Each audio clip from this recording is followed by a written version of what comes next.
গরুর মাংসের সাথে চাউলের রুটির কম্বিনেশন বেস্ট। আমাদের ময়মনসিংহ অঞ্চলে কোরবানি ঈদের পরদিন সকালবেলা চাউলের রুটি খাওয়া হয়। এটা ছোটকাল থেকেই দেখে আসছি। আর এরকম ফুলকো ফুলকো চাউলের রুটি আর গরুর মাংস তো খেতে অনেক মজা হয়। অন্য কোনো অঞ্চলে ঈদের পরদিন সকালের নাস্তায় গরুর মাংস আর চাউলের রুটি খাওয়া হয় কিনা আমার জানা নেই। যদি খেয়ে থাকেন কমেন্ট করে জানাবেন। আর আজকে আমি রান্না করব গরু মাংস আর ফুলকো ফুলকো চাউলের রুটি। আজকের গরু মাংসটা আমি রান্না করতেছি রাঁধুনি রেডিমিক্স মশলা দিয়ে। যদিও মাংসটা বেশ অনেকক্ষণ ম্যারিনেট করে নিয়েছিলাম, প্রায় আধা ঘন্টার মতন হাতে মাখিয়ে রেখে দিছিলাম। আর এখন আমি এটা রান্না করব। আর যে কোনো রান্নায় মাংস অনেকক্ষণ কষিয়ে রান্না করলে রান্নার স্বাদটা কিন্তু বেড়ে যায়। মাংসটা কষানিতে বসিয়ে দিয়ে আমি এখানে চাল ধুয়ে নিচ্ছি। এটা আমাদের বাড়ির চাল। চাল ধুয়ে ভালো করে পানি ঝরিয়ে এবার কিছুক্ষণের জন্য রেখে দেব। আতপ চাউলের পানিটা শুকিয়ে যাওয়ার আগ পর্যন্ত আমি এভাবে উন্নাতে বিছিয়ে ফ্যান ছেড়ে রেখে দিছিলাম। বেশ অনেকটা টাইম চালগুলো যেন জোরে হয়ে যায়।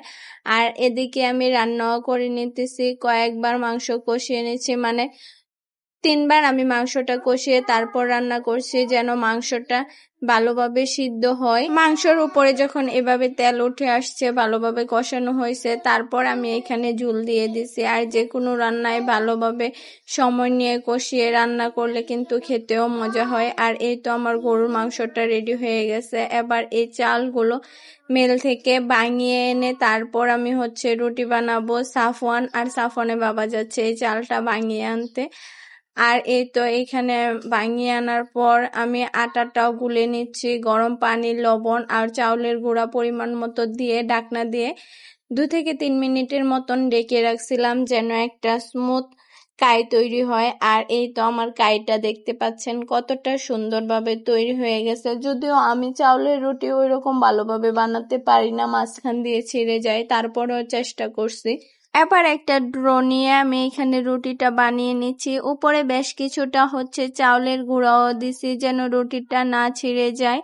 তারপরও আমার অনেকগুলা রুটি ছিঁড়ে গেছে। আর আমার আম্মু যখন রুটি বানায় তখন রুটিগুলো একদম পাতলা হয়, আর আমার রুটিগুলো একটু বাড়ি বাড়ি হয়েছে। যাই হোক, চেষ্টা করতে তো আর সমস্যা নেই, ভবিষ্যতে হয়তো আরো ভালো হতে পারে।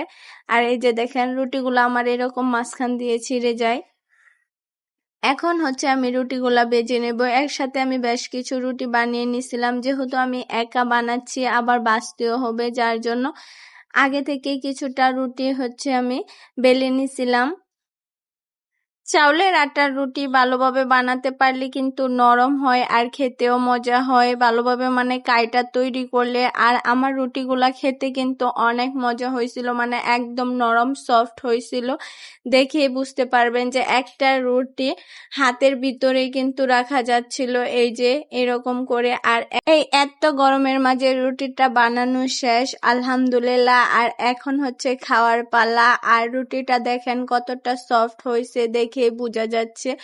খাওয়ার সময় কিন্তু কোনো রকম শক্ত ছিল না। আর রুটিটা আমি হটপটে যেহেতু রাখছিলাম, খাওয়ার টাইমে একদম গরম গরম হটপট থেকে বের করে খাচ্ছিলাম। চাউলের রুটি বানানো কিন্তু কষ্টকর, যার জন্য সবসময় না খাওয়া হলেও ঈদের টাইমে কিন্তু চাউলের রুটি খাওয়া হয়।